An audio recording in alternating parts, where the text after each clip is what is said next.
You want Jesus Christ. What? It's just... Here, there. I'm so... Is it too messy in here? Is it a problem? No. I talked about this. The only thing I always say, I go, it seems like Hemingway would write stuff. I just went to Hemingway's house. Really? In Key West. Well, I have Todd Glass in my garage, and we've been exchanging phone calls, and he wanted to talk about something, and he decided that this was the place to do it, and I appreciate that, and it's I don't know if I'd call it a delicate matter, but I thought the phone calls were fun, Todd. Oh my God.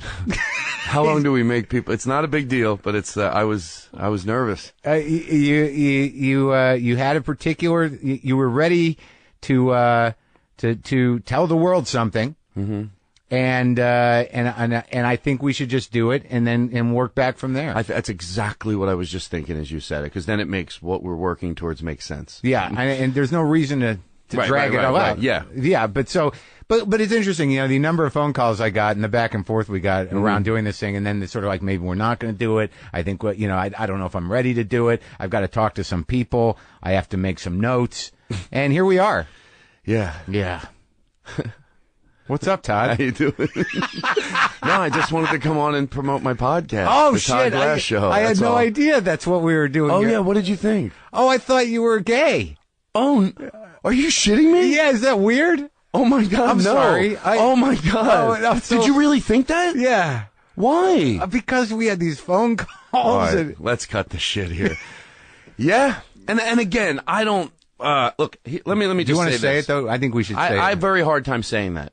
Really? Because I feel like, and don't get this wrong. I'm not. I don't want it to be anybody to be ashamed of who they are, especially when you think younger people. Yeah. I always hate using that term. And that's part of why I've always been sympathetic to people, or empathetic or whatever, to people that don't like, oh, they don't want to be called this anymore. Right. And it's always because I'm not honest about who I was. It was hard for me to show why I had that empathy. But I hate that word. So what would you say? I know it's okay. I don't like the other word, homosexual. That sounds like, Yeah. But gay is, I always feel like going, fuck that. I'm not gay. What the fuck do I got to tell people I'm gay for? I'm not fucking gay. I'm fucking Todd Glass. It's like, sure. I'm not like, you know what I mean? By flaming, I got to go up to people, tell them I'm gay? Yeah. That's a fucking lie. But it's not, So, God fucking damn it. Yeah. I said it. Yeah, you said you were gay. And let me, this is... But not gay. We're not... Yeah. People know I think we should be clear that you are coming out here. Yes. Okay. And here's the I wrote down nothing on this piece of paper except one thing, and then I thought, after this, just let it take its course. Well, I mean, this is, I can't imagine what it must be like, because I've known you for probably 20 years, 25 years. You are a beloved comic. And in the community, and everybody knows you. But I got to be honest, I never even thought about that. Well, here's the reason, and once I get this out of the way, and then I'll have an honest, I'll go back and forth. You've got things you want me to say. There's a little agenda. Okay. It's literally 2 minutes. Okay. No, we have a time. Two things. One, why you want your peers to sort of respect you. In other words, in my head, and it's just the way I think, they go, yeah, Todd did it on the Marc Maron show. And one thing, then I'll go two, then we go. Whatever one is, I know there's a shitload of people. As a comic, I don't like to be delusional. So if anybody went, oh, Todd went on the Marc Maron show to say he was, we knew it. I know that there are people that were pretty fucking positive I was. They've been my friends for 20 years. I'm not with women. I'm not. Right. And then there were other people, maybe not as sure. Some people don't give a shit. I get it. Yeah. So it's not like I'm saying it in some way like, I got something. I did not deliver it. If somebody out there tomorrow, I don't know why it bothers me when Todd said on the Marc Maron show, like we didn't know. Yeah, I fucking know that. I know that. But I've not been honest about it. So even if you know, I can't reference it. Right. I can't say it. I can't, on stage maybe reference it. It's not going to become my act. Right. Now I'm just saying what a lot of people already knew, now I'm being honest about. And there's a lot of people that don't fucking know. There's a lot of people, maybe if it's, people that listen to your show, that have been to my show, people that listen to my podcast, people that have been to my show, people on the, don't know. So that's the one thing about, I know it. It's not like I'm going, I got something for you. No one knew. Yeah. And the second thing is, why this way? Right. Why not just start telling people on a daily basis? Just bulk email, maybe. Yeah. Start passing it out. Start just, like being a little more honest. I have my circle of friends that know. My parents know. They're cool with it. I'm very lucky. How long have they known? They've known about 15 years. Oh, okay. Yeah, they knew before that, but, Yeah. I was honest They with knew them. before you, probably. Yeah, yes, yeah. Did they? Weren't positive, but had some inclinations. Nothing to do with the way I was, more when starting to date. I wasn't really, Yeah. So I just thought, why not just start telling people one-on-one? You know, like, you start opening it up. You start not lying. And, it's hard. It's really hard to do that because it's hard to do that. And also, the other reason that I wanted to do it honestly and in this forum is because, and this is the reason that motivated me to do it, was just because, and again, I know it sounds so, maybe, is cliche the word, but it's so much from my fucking soul, the truth. Yeah. I cannot listen to stories about kids killing themselves any longer and not, when are you going to have a little blood on your shirt for not...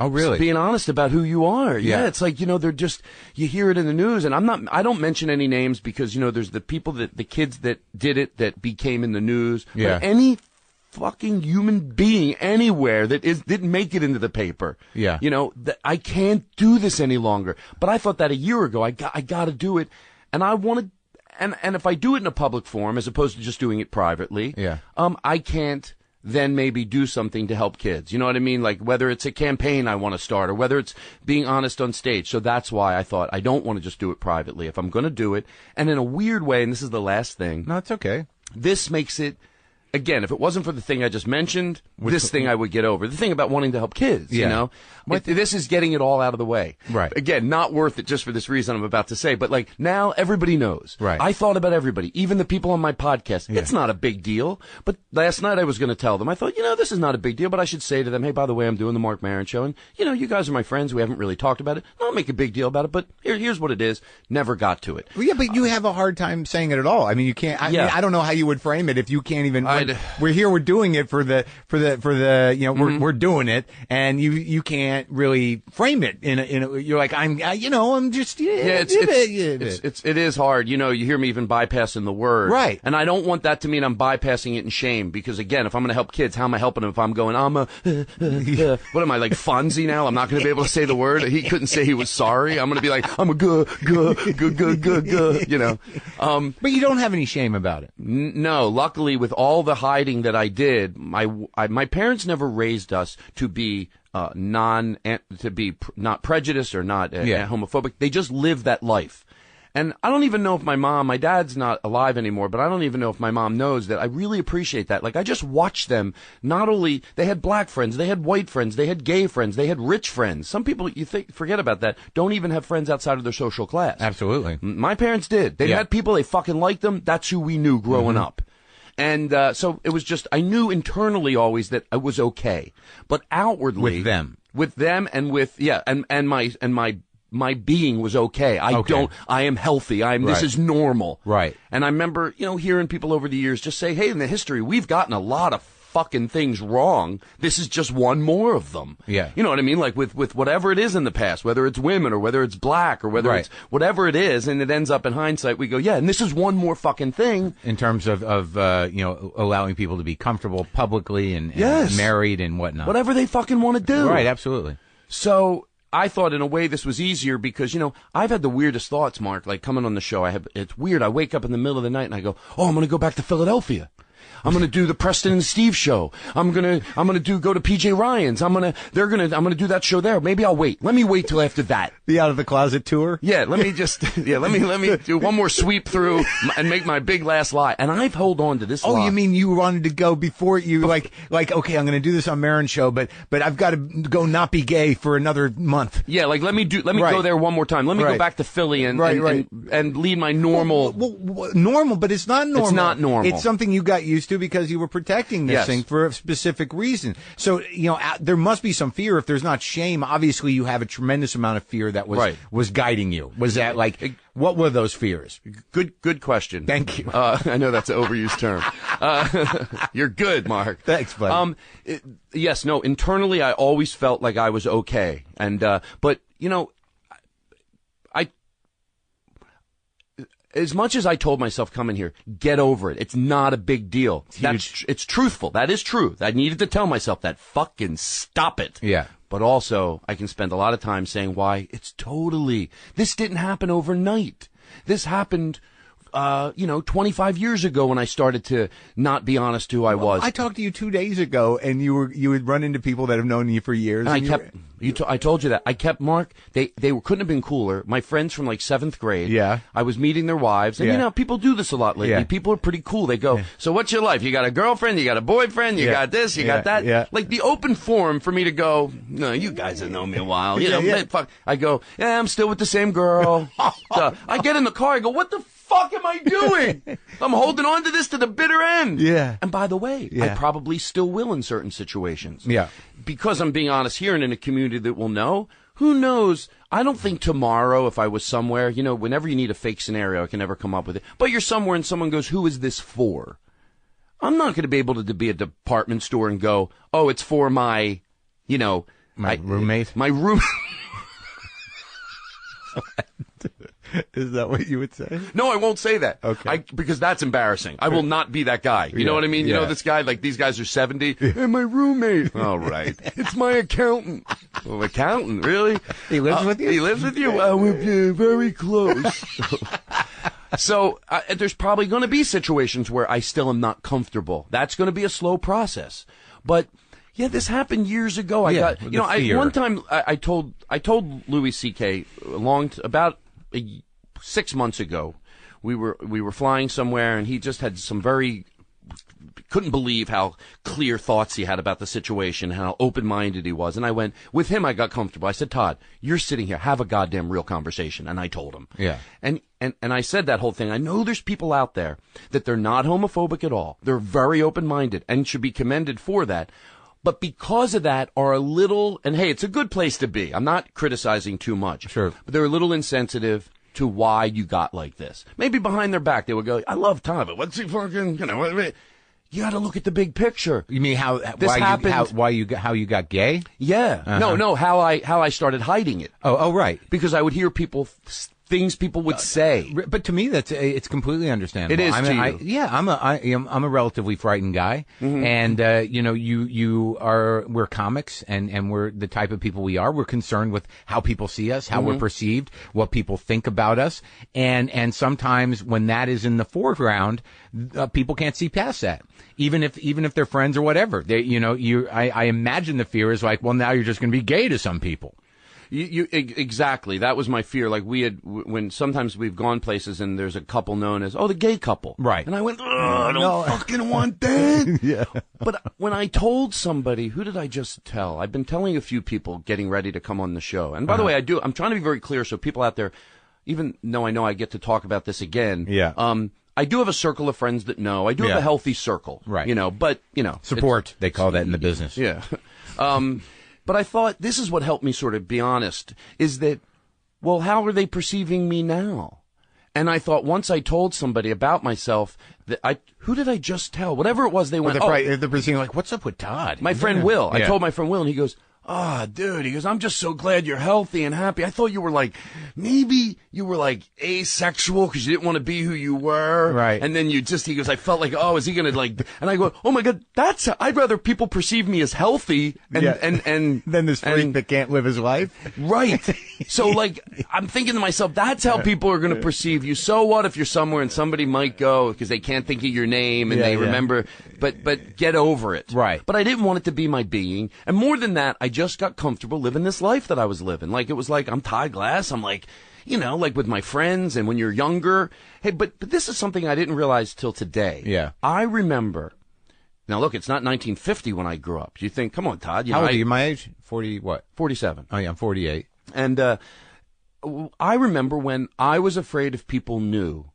And this is weird that I remember this because it shows we have come a long way. But also, what I'm about to say, you think I'd be referencing the 50s, but I'm not. I'm referencing maybe the 90s, 89, 90. Sure. That if I would tell somebody that they'd be afraid, like, to drink out of my cup because of the AIDS thing. And I thought, should I understand that? Would I? If I knew someone had AIDS, would I drink out of their cup back then? And I wasn't educated either. Just because I'm gay doesn't mean, there you go. It's a start. I said it. So that was a fear. And would my guy friends be afraid? You hug each other. Now, again, this is a 21-year-old. Yeah. Are they going to be afraid? Like to go, hey, what's up, buddy? And that's enough. That's enough. Yeah. I had great experiences every time that happened with my circle of friends. Not only did it, they were awesome. It didn't change anything. Yeah.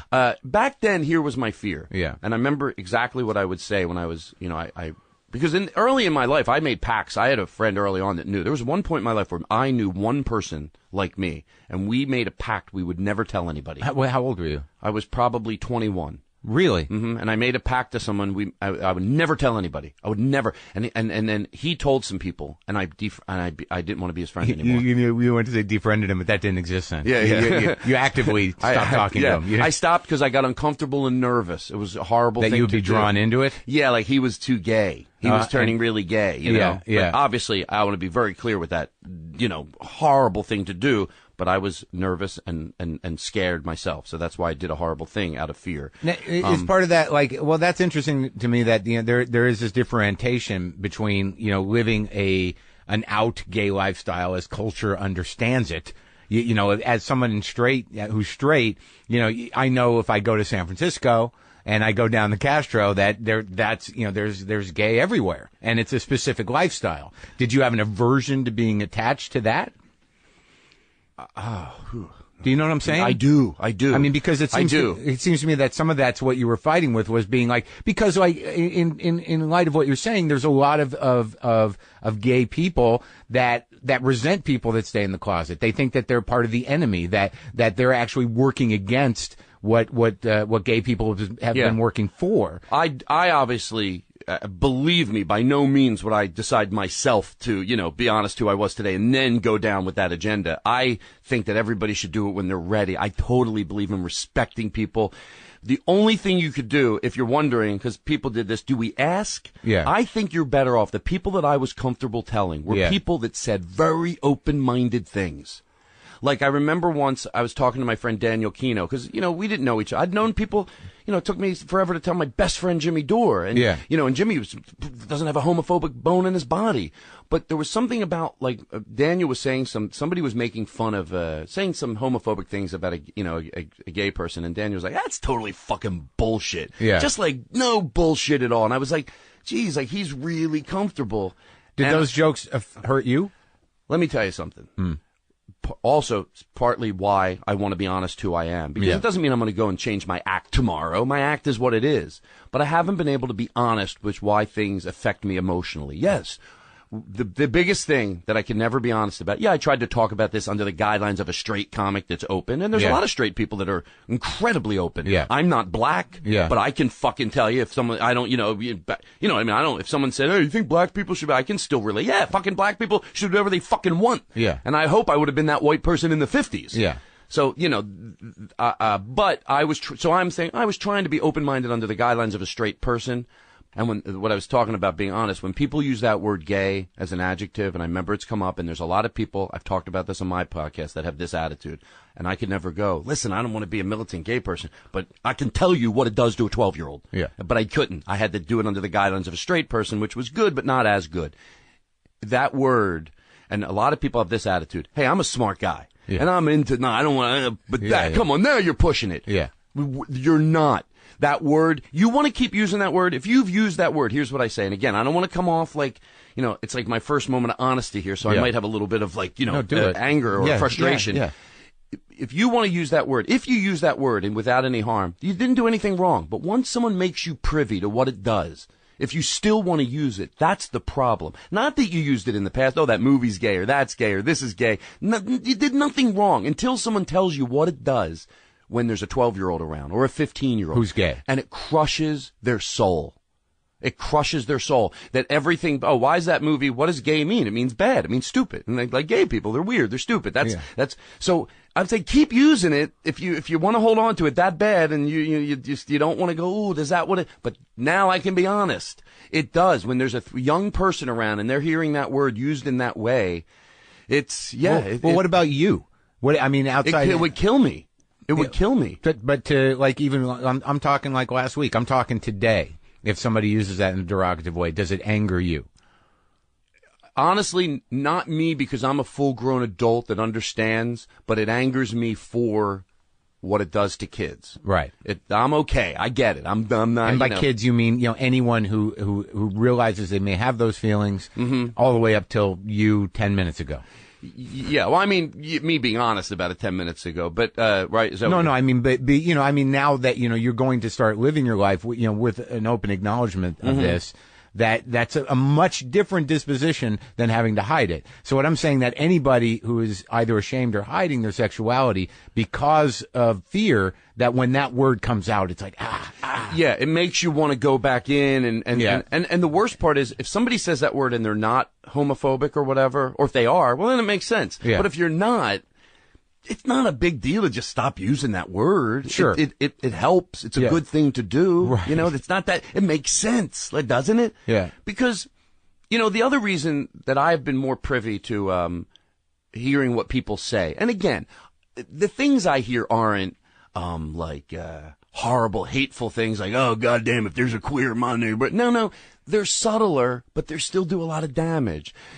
So because people didn't know about me, people spoke freely in front of me. Right, and usually with comics, if I'm not mistaken, it's not necessarily that there's a hate there, but there is an inability to accept, and there is a judgment.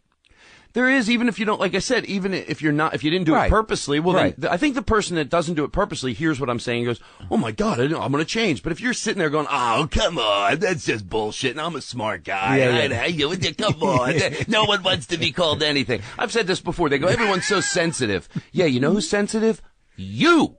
You. And I think, why are they sensitive? Because if you're right and it's okay to use that word, gay, retarded, whatever negative word you want to use, if you're right, well, then I'm wrong. Right. But if I'm right, you have to change. And that's why you're sensitive. Because what you've been using as an adjective, you go, so they get sensitive. But they don't want to say they're sensitive. They want to go, everyone else is sensitive. No, it's not everyone else. That's true, because they're holding on out of this weird pride that they think is like, it's censorship. No, it's not. It's decency. Yeah. And that commercial I thought that ran was really good, but was a shame, as even some smart friends of mine, the commercial was, do you remember there was a girl in line, she's a clerk at a store, she's on the phone, and the person waiting in line hears to go, they're talking. Oh, two girls are talking. Right. Melissa and Emily, whatever. And they go, I don't want to go to that party, that's so gay. Yeah. And then the woman comes up to check, and she overheard them. She goes, something about, oh, that's so Melissa and Emily, what you're doing. And she goes, what's that mean? They go, oh, you don't know? That just means dumb. When they say that's Melissa and Emily, that means dumb.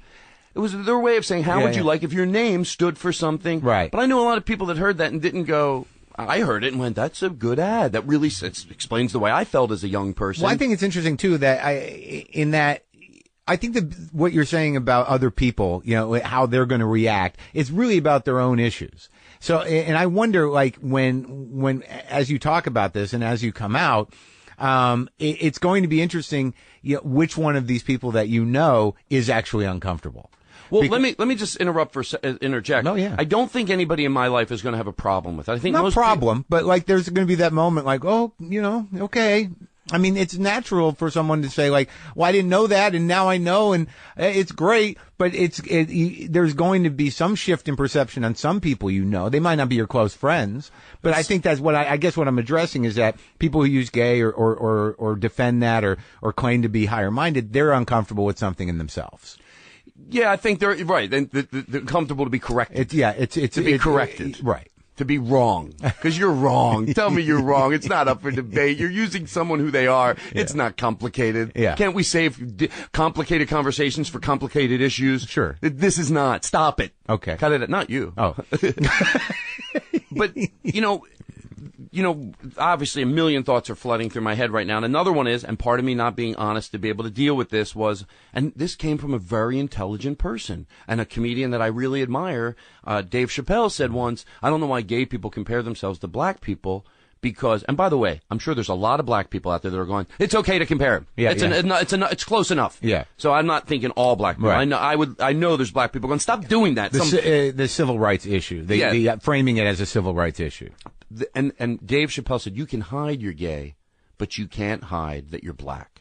Now, yes, on that one scale, it tilts in our favor. Well, you could say it tilts in our favor. I don't know if hiding it is, but I get what they mean. On a daily basis, you can go through life and no one knows. You can pass. So what I'm trying to say here, first of all, empathy is not a competition. And if it is, then I would say, oh, no, we've had it harder, which I'm not. To me, anybody who's dealt with any type of judgment for no fair reason can sit down and have a healthy conversation and relate with each other, even if you go, oh, in that area, yours is harder. Because if we're having a competition, which we shouldn't, I could say, and I never was able to say this because I wasn't honest who I was, yeah, but how about in the area that you're not afraid that your parents will hate you or your friends will hate you? When the whole world hates you, you have mom and dad and your safe haven. And a community. And your parents, your home, your bed that you sleep in, your head where you put your pillow on, which, by the way, I never experienced this, but I'm talking about kids that do. How much would that blow? You don't have the world, and now your own fucking family has a problem with it. Yeah. So, like, when he said that, if I was out, I would have said, oh, hold on, well, in this way, this is harder for us. And this, But at the end of the day, it's not a competition. Right. It's just two people saying, hey, we can talk about this, we can relate. And also, you deserve the rights. The issue is, really about human rights around who you are. Right. That's the issue, period. It's not a competition. It's not a competition. And most of my frustration really does, I was with, in Boston with Gary Goldman, and I saw two kids. And again, this frustration came more from what I see. I really had a good life. Like, I really have. I've been so lucky that my parents were cool. Yeah. So that let me know, even though, like I said, outwardly I hid it, inwardly I always felt great, fine about who I was. Yeah. But I saw two kids. They were obviously together. Yeah. They were dating. And they were two, not that this matters, but for me it mattered because when I was younger, everybody deserves to be treated equally, whether you're flaming, whether you're gay and straight. I'm not going to be one of those homophobic gay people. Right. But it is true when you're younger and you're gay and you're like, and you see everybody, you go, is that what I'm going to be? Or is that, and you get nervous, you know? And so I see these two kids, and I point that out because they're like two straight acting regular guys, and they're obvious. And I looked at them and I went, I never thought this, and I'm not boo-hooing me. Yeah. I went, I never got to fucking do that. Yeah. Because some fuck decided that what I was wrong. And they were wrong. And they were wrong. There's no doubt about it. They were wrong. But let's track that, though. I mean, you're looking at this is your younger Todd Glass.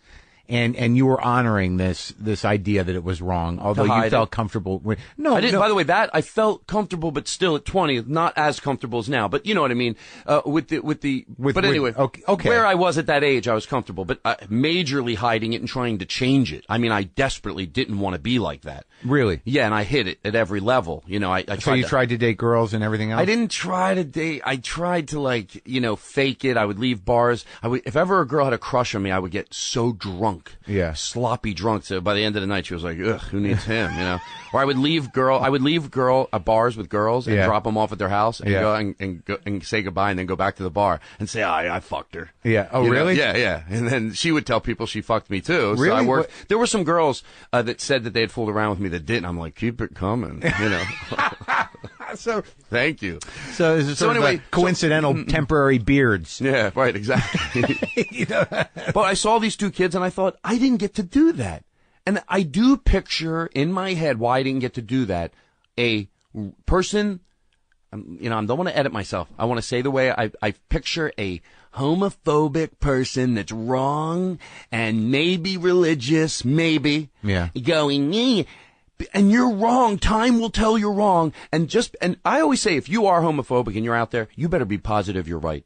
Because it isn't going to blow if all these kids are killing themselves. And later, how convenient in 20 years you get to write a book, and God bless you if you do it, to say how wrong you were. They're dead. So why don't you have a soul-searching moment now? Go into your house, shut the door, and be fucking positive you're making kids feel like crap for no good goddamn reason. Because you can apologize in 20 years if you're a politician. I watched those debates, and Mark, I was going out of my fucking mind. How it seems like we're going backwards. Yeah. We're going to live to see where they're embarrassed about what they're saying. It's not going to happen in 50 years. In 10 years, maybe they're going to have to show their grandchildren that and look like fools. Yeah. It's going to be mortifying. Imagine if there was footage of you, not in 1950, but 1989, going, if somebody goes, do you think black people and white people should be able to be married? And wouldn't you be proud if this was the footage? Yes! Please stop talking to me about this. I feel dirty for weighing in. Yeah. That's how clear I thought we would be at this. But Yeah. it's still, even people are afraid to do it with that anger of like, stop, yes, whatever they want to do. Should gay people don't ask me what gay people, whatever they want to do, teach, marry, whatever. This is not a long conversation. Right. Whatever they fucking want to do. Yeah. I'm watching. It's not like that up there. Yeah. There's the ones that are not, the ones that are probably totally pro-gay are afraid to lose the vote, so they're dancing around it. Yeah. Meanwhile, kids are you're ruining them. I honestly, not me. I'm home getting frustrated, but I know there's some kid. You overuse this term. You're sucking the fucking soul out of them. Yeah. And you're wrong. Yeah. So, back to the kid, those kids, I just thought, I picture this person, you ain't wrong. So I didn't get to have a youth. I'll never fucking get to do it. I'll never get to be in junior high and talk about what's honestly on my mind. Or spend intimate time with somebody that you like or love. It's done. And I'm okay. But some other kid isn't. But what stopped you then was a fear of judgment. Yeah, I mean, back then that's well, I'm just trying to picture when we around the time that you knew that you had these feelings and you were gay and you accepted that within yourself, but alongside of that you realized in a horrendous way that it was completely somehow socially unacceptable in your mind. Yeah, I thought I would just go. I just thought that's. I'm trying to go there. Okay, 21 years old. Where was I at? Well, when did you really, active? When did you feel 21? That's when you first. I mean, I knew when I was. You hear this so much, but it's true. It's like when you're 13. But you didn't ever have any intimate time with a man until you were 21. Till I was 21, and then I felt horrible. I felt all the cliche stuff. Really? I felt like that was it, and I'll never do it again. And I'm really being honest. When I would masturbate, I would try to think of a girl in the last minute, like the last second as I was coming. I'd be like, okay, just anything. You're in the middle of it. Girl, boobs, yeah. Good. Oh yes, yeah, I'm okay. I came right on boobs. I'm good. I'm good. So yeah, and it was embarrassing. You know what I realized? You were ashamed of it. I was ashamed of it, and I realized something. Sex, when you think of straight people having sex, is embarrassing. The whole picture is embarrassing. Oh yeah, it's silly. It's not like it's just with gay people, yeah. But it's added to that. When you now are 21 and no one pictures that, then you don't want to picture your mom fooling around with somebody, so it's across the board, but it's that times 100. And it was just embarrassing to think he's with, and I would hear people say that. And this is what I want to be really clear with this. I didn't want to make today about me having more. I wanted to make it about myself, but as I'm talking to you, I realize it's very hard not to start. You could say preaching, but it's okay. It's what's coming out of me right now. But I think it's and I think it's great, and I've never, it's very interesting to me to know you for years, to know your comedy, and to see you get worked up because you're a pretty manic guy and that's your style. But the one thing that sort of that I noticed after we started having conversations around talking about this was that he's never been able to talk about himself at all. No. And if there was one thing that I look at your career and I look at your comedy over the years is that you don't have any personal life on stage. There's some stuff about your dad and, there's bits, but there's this whole resource of your personal experience and your emotions that you just were not going to access. I would hear people say things like, hey, do you know blah, blah, blah is gay? Because they didn't know about me, so they'd be telling me. And it was never anything like The Extremist, Sure. We're going to go do. It was, but it was always like, yeah, I guess I'm all right with that, but man, I can't imagine. It was always about more sex. I can't imagine it was about two guys. Do you imagine doing that with a guy? Yeah, and there was bits like that. I mean, Kennison did a bit like that. Dice did a bit like that. How does another guy look at a guy, his hairy ass, and that thing? Right. That good example of going. You might go, oh well, it's comedy. No.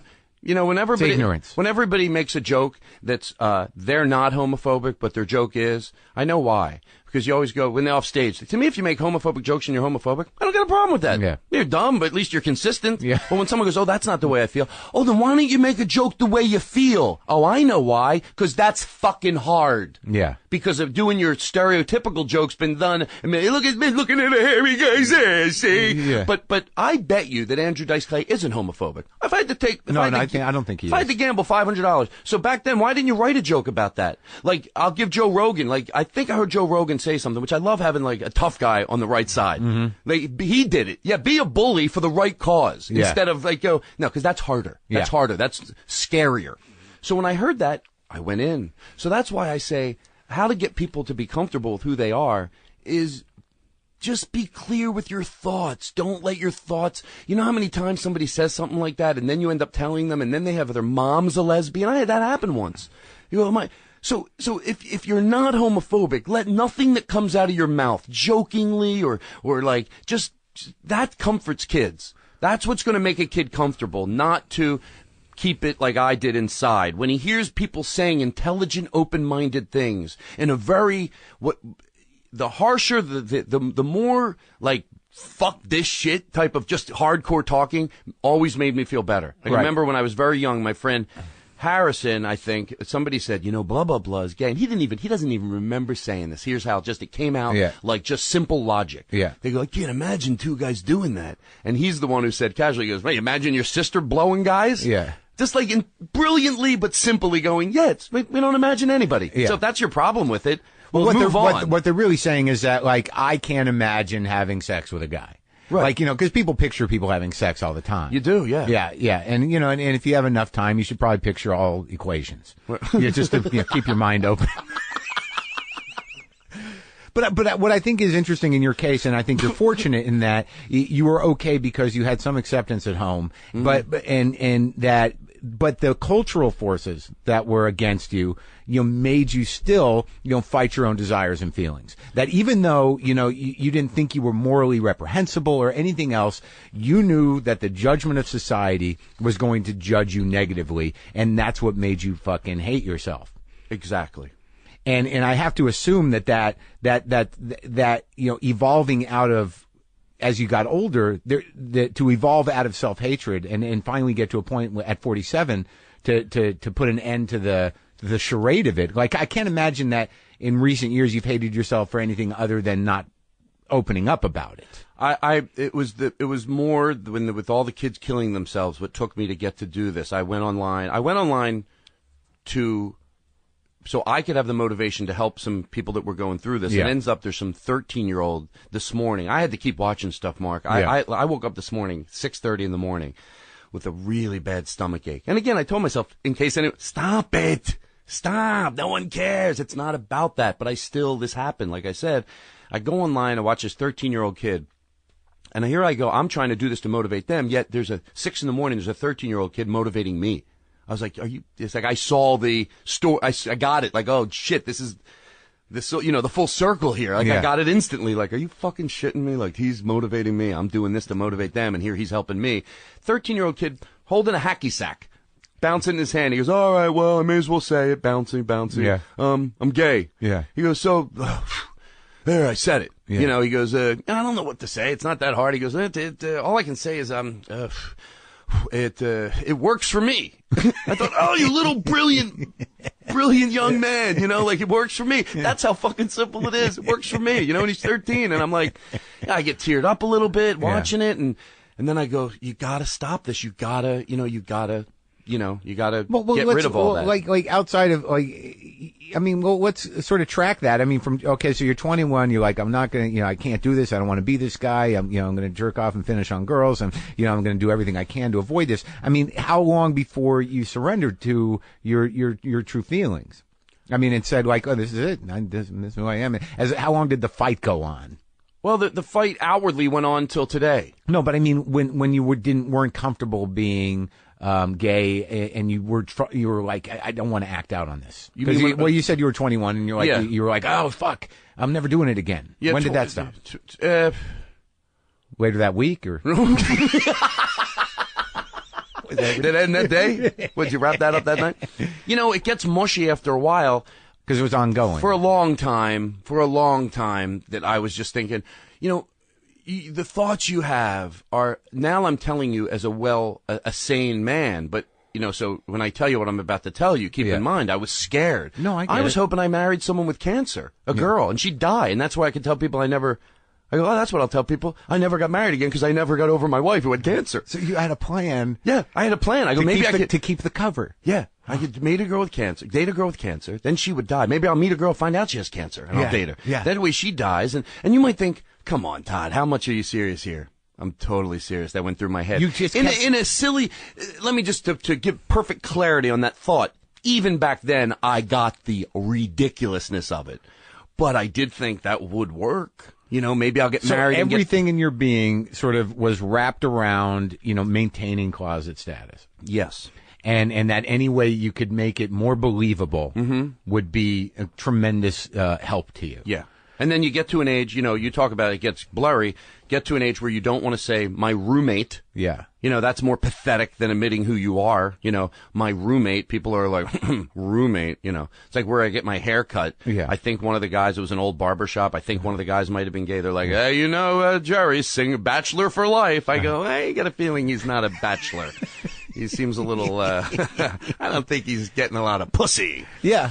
Anyway, but yeah, it just went on for a long time. But Again, during that time, what were your relationships like? I mean, did quick, very short-lived. Yeah. Because I got nervous, so there would be not a lot and very short-lived. Was it more like the playing out of that scene when you made the pact with a guy that you would date somebody that was out and you'd be nervous that you? Yes. Yeah, and it was also meeting, and again, I'm going to sound like a broken record. I need to be crystal clear with this. Everybody deserves, whether somebody is gay and feminine or gay and straight, Yeah. It doesn't fucking matter. Every child deserves to have Sure. a peaceful life with harmony. Yeah. But I'm just going from my perspective. It was very hard to meet people, just as if, like, you're not straightophobic if you don't like guys that are parody of like, hey, how you doing? Oh, if a girl says I don't want to date that guy because he's like, you'd be like, you wouldn't go, oh, you hate guys. You should be like, no, I don't.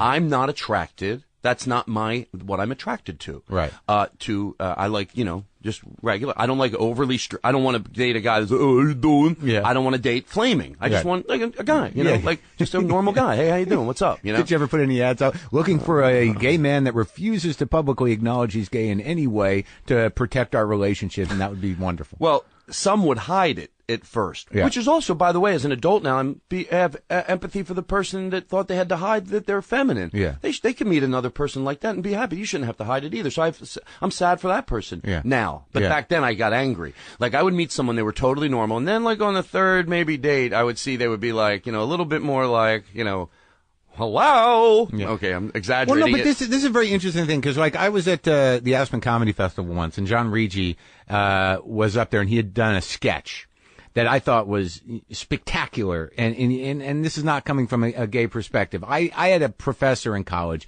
who was very out, very gay, original, that first wave of sort of the gay revolution, and from the 60s, from the Stonewall period. And he had tremendous impact on my life in the way I saw sexuality and understood things. But Rigi had put together this sketch about these two gay couples that were having a dinner party. And one was a younger, more conservative gay couple that didn't appear gay. And the other two were like, hello, honey, wearing their hats and everything else. And just the friction between the two generations of being out. I found that to be fascinating, and I found that the reservations on behalf of the more conservative, more modern gay people, the gay men who maybe not necessarily closeted, but didn't feel it necessary to parade their sexuality. But I think there is the old school thinks that, well, that's what defined our community. So if you're not going to parade your sexuality, and especially if you're going to be in the closet, you might as well be straight or an enemy. Now, I'm sensing in you that you have some aversion to the spectacle of gay culture. And again, this is like to let you just know on this a personal level. Yeah. I'm glad you're bringing it up, and it's my job to be articulate about it. So don't. But this was my biggest thing, and when I tap into this area as going back to a young person, I go, I don't want to tap into it now. Those problems as an adult, I realized were my problems. Like if somebody had a friend that was feminine, I would not necessarily want them, going out with us to a comedy show because I'd be embarrassed. I get as an adult, when you're comfortable with who you are, who cares? You have some people that your friends are all over the place. Right. But in that case, it was outing me. So I was nervous about that. If somebody had, like, I remember once coming back to my house and my friend Gina had this friend over and he was out on my porch and he was peeling peas and he was singing, I'm a survivor, I'm a survivor. And I'm like, okay, get him in the house, please. My neighbors, I'm already, that's horrible. Like, that's horrible. Like, but again, that's another person. That was me. That was my own issue. And I'm not just saying that to write off being heartless to someone else, but back to what you said about the aversion in the own community, I want to be really clear with that. Again, I am that's part of me doing this, so I don't care I don't want to care anymore. No, I'm just talking about you as, in growing through this. Yeah, I was very happy when I realized that. I remember it was like a baseball player wrote a book.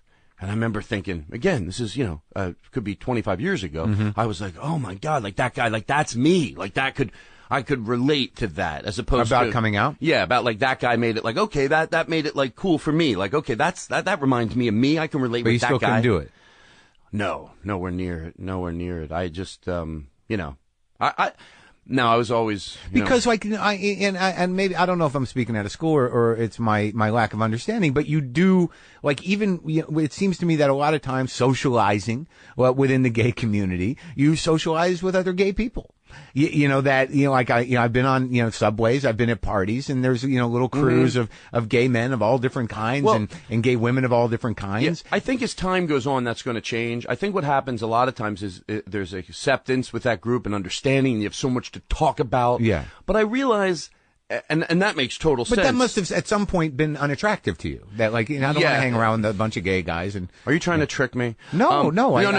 Yes. I think it's just like in sort of illustrating. I know that your message on some level is for people to not be homophobic and also for kids to find strength in what you're doing. But I think that the feelings are that you had, even though you were comfortable with who you were about coming out because of public perception is really the biggest part of it. Right, because the last thing I want to do is do this whole interview and have some kid that is, just happens to be very feminine, to hear this and think, wait, is he saying that? No way. I'm just saying, as somebody that was confused, the only person that would be cruel to a person like that is either a fucking idiot or someone like me who was their own self. Right, whatever you you were want to afraid call for it, yourself. was afraid for myself. Yeah, you didn't want to be identified. Yeah, no sane person makes another human being. Because I get it. And by the way, I'm sure I know I'm going making a right hand turn here, but I always thought my cause wouldn't be pro-gay. It would be like leave everybody the fuck alone. How about if you're not gay at all and you're a football player, right? But you want to be in the ballet.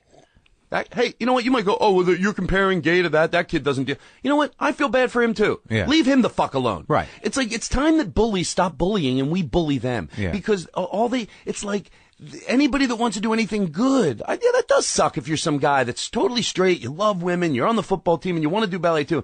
Hey, I'm sure that kid would either never do it his whole life, tap into something creative he wanted to do. So leave them alone. Leave everybody to the fuck alone. Let people do what they want.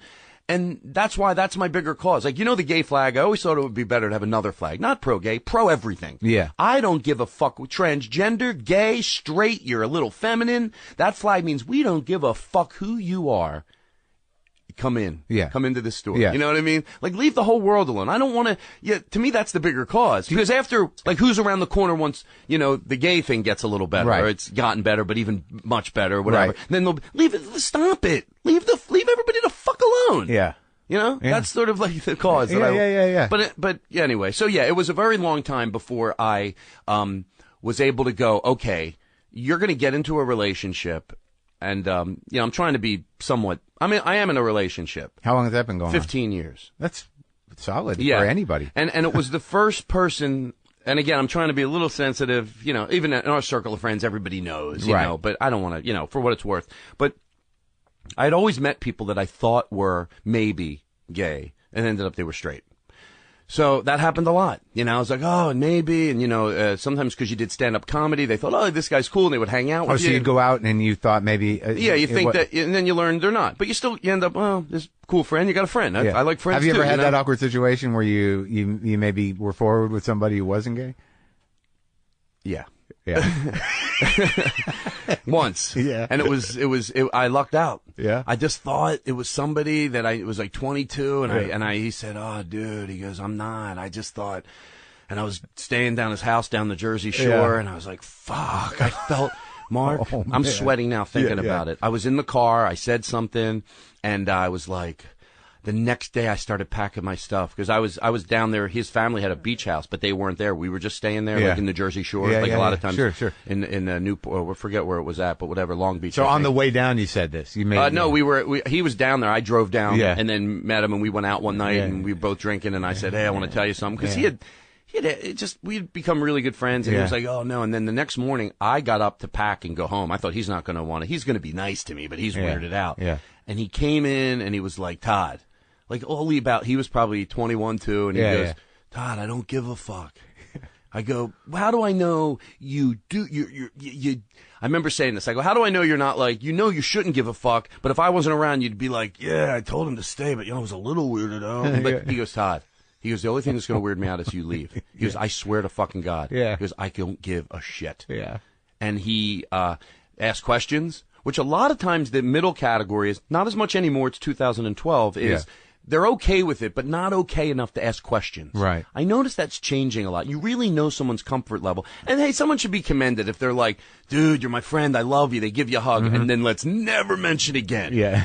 That's as much as they could do. That's as much as they could do. That deserves to be, you're a good person. Yeah. But when people are comfortable asking, and I can think of a few people, they're comfortable, and that's how you get more comfortable. Matter of fact, I've had people ask me questions I'm more embarrassed to answer, but I go, get over it, because they're comfortable enough to ask. They're asking questions like they'd ask about a girl. Yeah, like, hey, you do that, you do this, what'd you do? Is that guy good looking or whatever? Yeah. But anyway, when I met the person that I'm with, I'm not going to ask any of those questions. I just remember thinking, I'm telling some of it. I just remember pulling away, and I'm bearing my soul here a little bit, thinking it's not going to, it's just, this is another person that I'm going to meet. Nothing's going to happen. And I just pulled over on the side of the road, literally, because I felt defeated. I was like, fuck. This is when you were at the Jersey Shore? No, this is later when I met somebody. Well, what happened with that guy? I stayed down there. And we had a great time, and it really, I lucked that, because not everybody has that situation. Yeah. Not if somebody else has somebody that lets you go and doesn't ever talk to you again. What kind of questions did he ask that made you feel comfortable? Just, a lot of the questions you're asking me. What kind of guys do you like? Yeah, hey, we were at a bar one night, and the one thing that was awesome, and, obviously, and I have my friend Brian Silbert's here with me today, and I just told him about 6 months ago, is that we can joke about it now, and it just adds a whole nother layer of jokes, which is fucking awesome. But back then, my friend Drew, he didn't know. He goes, can I make jokes? I'm like, yes. And all my same jokes, we got to do jokes about it. Like, we were walking through the woman's shoe department, and he goes, now, if you want to sit down and try on shoes, I go, Drew, I don't wear women's shoes. I'm a guy. He goes, oh, I thought you were...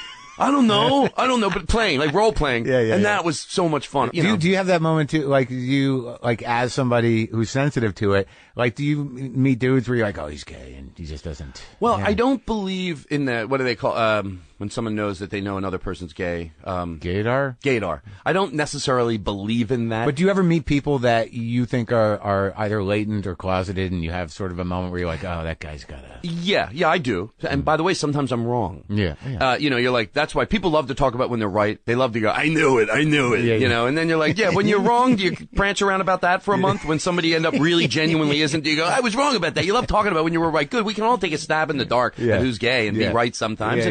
I can get an inclination. Sometimes if you see little things, I don't want to out people right now. Sure. Because I realize that. By the way, growing up like this, listening to the radio really makes me aware of what I'm saying, because right now if I go, it's this or that, there's some kid that's 18 right now going, oh, he's crushing me here. He's ruining me. So I'm not going to necessarily say all the things that are, but it doesn't matter. You get the gist of it. Yes, I've been through it, and I go, oh, he probably is. Sometimes I'm positive. Ends up I'm wrong. Yeah. But, I've definitely had, we can... Yeah. So now, let's get back to that point I was making before about your inability, because of your commitment to keeping this secret, to really access your personal life, publicly, as a performer and in general. I mean, do you anticipate that this relief will what do you think it's going to do to your performance? I mean, I don't think you're going to tour with Scott Capurro tomorrow, but I mean, I think it'll help me. It'd probably be a slow process. Like I said, it's not going to change overnight. It's not like I'm going to go on stage tomorrow and start being able to talk about this. But maybe it'll be at the UCB one night. Right. Where I'll go something. I'll be like, my girlfriend. Yeah. Right. That'll get a big laugh from 30 people in the crowd that heard this interview, or, whoever. That might be the first thing I do. So, and then I hope it just is one step up to, hey, I don't think... And some people don't do it even if they're straight. But I think this answers your question. Public, and again, it's not a boo-hoo thing, but it is, it's basically going, I'm fine, but I want to remind you what the ramifications of being wrong and fucking with people's minds does to them. I'm probably never going to be able to hold someone's hand in public the rest of my life. And anybody who goes, I think Todd's doing that to himself. Well, fucking think harder. This happened over 47 fucking years. It's unreversible. But that doesn't mean I had the other extreme and be unhealthy and sick and, and not make strides to be who I am. Does that make sense to you a little bit? It does, but what's like, it's like, I hear your anger around this, at the loss of being able to overcome that obstacle of public judgment and, societal norms. Yeah. But I still I think that it seems you might be at the beginning of a fairly interesting and difficult process with that stuff, because there's no reason why you won't be able to do that at this point from this day forward. It won't happen tomorrow. And by the way, I'm not saying it definitely won't. Maybe I was a little powerful in the way that I said it. No, but I think that the struggle of that wiring, of being that afraid to be public about your feelings and who you are is very fucking deep, and it's profound. And I think that your experience is common to a lot of people. I think a lot of people are like, well, I'm gay, but I just can't deal with the stress or the victimization of being public about it. But unfortunately, that's part of the struggle that you're talking about. But I think that maybe there'll come a time. Like I said, I might have been powerful in the way I said it. No, you're angry. Yeah, but also, if it is ever going to happen at any level, and again, straight people are all over the gambit with how much they love to, how much they show public affection. Some guys aren't comfortable. Absolutely. But in that same area, if it ever is going to happen, this is certainly the start of it, this very second of what we're doing right now. Right. So I do want to celebrate that I did that. And then what happens down the road can only be healthier than what's happened in the past. Well, I think what we're talking about here, and I think what's amazing about it is that you at your core, you wanted to be relieved of this thing already, this secret. And having to maintain it. Yeah, people, and also, an overpreface one more time, something that a shitload of people know. I just haven't been honest for them to be able to say what they know. Right. It's not like, okay, go ahead. Okay, but you're also very aware of the fact that you didn't want to be only gay. In the sense that, a lot of times what happens is, he's just, it's that forefront thing, is that you wanted to be who you are. I'm Todd Glass. It doesn't really fucking matter, that is unimportant. That's not even a conversation. But just to get to that point, to express that, it's taken you this long. That I think one of your struggles was that you didn't want that to overshadow the soul of you. And at this point in your time, you're like, well, I'm literally keeping a lock on part of my soul, and that I need to become a complete person publicly. Right. Does that make sense? That makes, I like when somebody says, well, I'm feeling better than I can, because then I just go, thank you. Oh. Yes. Yeah. And you do acknowledge that, it's going to be a little, this is like, I envy you on one level, and I also don't envy you on the level that, there's going to be a little, it's a new world after today. It is, and not amongst my comedic friends, obviously, but I'm gonna, like I said, I always say, I'm going back to Philadelphia. I'm going to go on stage at Helium in Philadelphia. I still give the plugs even when I come out. What if I had the dates all written down? But you know what's interesting? But it's going to be, it's going to be like, I just think, and let me just get this out real quick, because it's a thought I had. Sorry. Because I got to do it. Look, if you're a doctor, if you're a plumber, if you're an accountant and you do it, you start. Some people do write a form letter and they give it to 50 people. I get that. It just says everything. I got to do it this way for a lot of people. I know I'm going to go back to Philly. Maybe it is when somebody hears this, they see me around town. Maybe somebody just gives me a laugh. Or they give me a hug, or they just go, good for you, or whatever they say. But now it's over. And it's easy to be able to be more honest. So for me, this is sort of, in a weird way, made that be able to happen a little easier for me. I just wonder how it's going to, that you're going to have this thing, what we've talked about out there. It's sort of exciting. I wonder how it's going to really make you feel in general. I mean, is it going to, there's going to be that moment where you're like, oh God, that all the fears that you had before you came out, now you're going to be able to walk on stage and know that a lot of people know. Some people know, right? And I know that and again, you overhear this so much, I would imagine that the people that are supportive and go, good for you, or the kids or everything. I know for one thing, I know I did the right thing. That's what made me finally have the courage to come on your show. My manager said, Todd, maybe you got to do this before you're ready. And that was the best thing. And then also, my friend who has been like unbelievable talking me through this, my friend Kevin Sousa, just got me to do this. I said, I called him. I was in Philadelphia. I was staying at my friend's parents' house because I had a radio show to do, and they live right around the corner. And it's a house I used to stay in when I was younger. Yeah. I was up in the bedroom, my friend's bedroom. He's not there. He lives with his wife in Hermosa Beach. I'm staying in the bedroom, and I'm getting ready to call you. And I started to get a little bit, I started to panic a little. Call? That was the first call. Yeah. And I went on YouTube and I started YouTubing these kids, and you hear they're killing themselves and they're hanging themselves. And I go, come on. And I dialed you and I said, Mark, I told you on your phone. You called me right back. I let it go to voicemail. Yeah. I'm like, I'll do it in the morning. Then I called my friend Kevin. He goes, Todd. He talked me through it. He goes, look, the reason it's uncomfortable, you're comfortable doing what's wrong. Yeah.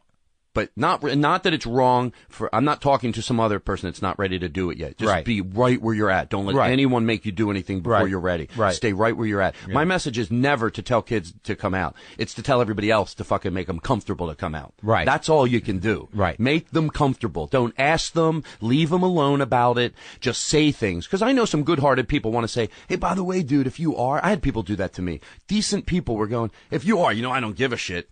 It doesn't matter. I knew they were great for doing it, but it didn't help me. Just say it about other people. Well, it takes courage no matter what, because there's always going to be those forces that have caused this problem. Right. They're always going to be there. Right. And if you're outnumbered in your particular situation and the courage is not within you to rise above that or take whatever kind of hit, even possibly violence, that you need to be in a safe place with yourself and with the people around you to do that. Right. That's just all that the anger you have is at a force in our culture that is not going away. It's not going away tomorrow. It will be there when everything does, level off and things become okay. There's always going to be, hating, ignorant, angry people that'll make life awful for other people, especially people who they see as minorities or they see as wrong, even if it isn't wrong. So, I think what you're saying is a decent message in that wherever you're at, it's fine, but know that there's support there, that know that there are people that understand, and that if you can't do it in the situation you're in, either in yourself or in your physical situation, then, hopefully you'll get to a place where you can. Just know that there's love and there's support there. Yeah. And ask other people, my plea would be to beg other people to be careful of what you're saying. I feel guilty. I just did Pete Holmes' podcast the other day, and I asked him, I'm like, how can you be so gay and not be gay? You know what? It's all that's why people, you can't, but it's coming from somebody most people know. Yeah. Look, hey, you should hear the shit I say when I'm by myself and people know where my heart is. Yeah. I see, I'm Jewish, for instance. Yeah. People in a car with me know that I'm not anti-Semitic. Yeah. If it's comedic, if I'm in the car with people that know where my soul is at, and I see one Jewish person in my neighborhood, I'll go, oh my God, I got to move out of here. The Jews are swarming all over. Now you could go, is that a hate? No, because it's obviously. Yeah. Well, what's amazing, Todd? I'll be honest with you. I've known you a long time. I've talked to you a lot. And the clarity and focus and hearing you say passionate things about how you feel and where you're at in your life is such a tremendous joy and relief to me. Because you were you're one of those guys. You're manic, you're passionate, you're very funny, and you were all over the place. And I can tell you right fucking now that whatever's going to happen after today, your focus, in this honesty is it's gonna change your life. Because I don't see a guy that's like, hey, here we go, look, we're dancing. You're not dancing around shit anymore. And I think that in terms of your comedy, there's no reason that you have to discuss it at all. But I don't know, given the passion that you have now in talking about, bullying for the right reason and talking about, not all gay people are gay people, that stereotype doesn't fit. That type of the sort of resolve you have around it and the thoughts and heart you have around it, it's just it's a phenomenal thing. It's going to change your life. You don't need to hear me say that. No. Hey, believe me, I do, and I really appreciate it. And I feel right now, it's weird because I feel really good. I feel really good right now. I feel heard. I feel, so I hope, that it does. I know I'll probably get in the car and have a stomach ache, or on the way home have a stomach ache, but I know that it's all for a good thing. It's like, I just, one more thing random on my mind. Yeah. And I don't know why. I know I'll be able to talk about this again, but it's the only one other thing that I thought, oh, Sure. yeah, you wanted to mention that. I think we're probably going to do a phoner tomorrow, too, right? Yeah, I might follow up. I should also say, it was on the funny part, Mark, two things. One, Mark called me today and he goes, and I heard the apprehension in your voice. I thought you were going to cancel. I didn't know you were setting up a comedic bit. He goes, Todd, I don't think I'm ready to go through with this. Yeah. And then the first time I was so scared to tell you on the phone. It's very hard for me to say those final words. Yeah. You know, so I would say to you, Mark, there's something about myself. I wanted to thought maybe it was okay to come to be honest on your podcast about who I am. Yeah. You go, buddy, you're going to have to say it. I go, come on, help me. And you go, no, you're going to have to say it. And then I think you did say it for me. I was like, thank you. And then you said, I go, well, I don't. You go, Todd, I know what you want me to do. You want me to mention it on my podcast? Like, not have me on and discuss it, but like, and you mentioned it like like when you do your pre-things on the podcast, like you come on and go, hey, we got a great show to get. Oh, by the way, Todd Glass called me today, and then move right on past it. He's gay. Our guest today. Yeah. And then which made me laugh really hard because I was sweating when I called you, dripping in sweat from thinking about it. And then I thought, oh, fuck, talk about comedic relief. Like that just, but, it's just, my anger has never been towards people, even the horrific things we hear. Yeah. And I think this is important for people to hear this. It's never been for the people that it sounds so even just graphic to say, whether they, the kids that drag drag the gay kid behind the car. Matthew, and then understand this is said. Don't take it out of context. That's not really where my frustration comes from. Yeah. That is a homophobic person doing disgusting things. Sort of makes sense. An angry, vicious, disgusting person following that through. But the person that is more vile than that, and including me, that's why I'm here. You can't make the world. There's always going to be hateful people in this world. It's never going to change. It's sad. And that should never be anyone's goal, to rid the world of every hateful person, because it ain't going to happen. Right. But you can ask, because this could happen tomorrow. This could be a campaign that could fucking happen tomorrow. You can ask people that are not homophobic or anti-gay to start living it, just to start having follow through, because there's a lot of people out there like that, including me. Like, if your church isn't, then don't go. That's too much of a big, I hear people say that, I don't agree with that. Yeah. Well, that's a big thing not to agree with. You might want to go to another organization. Yeah. So, that's all I've always wanted to say, because I know there's a lot of people out there like that, could give a flying fuck what anybody does. I didn't and know wishes. that they were killing Jews. Yeah. I mean, I know friends that got married that didn't realize till afterwards. They, decent people that, very open-minded, and went, oh, I didn't look at it that way. Yeah. We'll look at it that way now. Okay. You feel good? Yeah, by the way, when I came in here, I said, I'm just going to tell my story because no one can judge you when you just bare your soul and tell your story. I did, obviously it's hard not to go off into getting passionate about some of the stuff, but yeah, I feel, thanks, sir, because you're right, decompress here for a minute as you, I feel,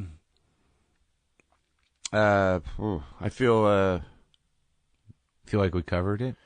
Yeah, absolutely. I feel good. I know I'll have other thoughts, but, it's not going to be my last time to ever discuss it, but, Yeah, and, take a couple days to discuss this. I'm sure, call tomorrow and you'll be like, well, can we do it again? I outlined it. Let me have the tape of what we did so I can...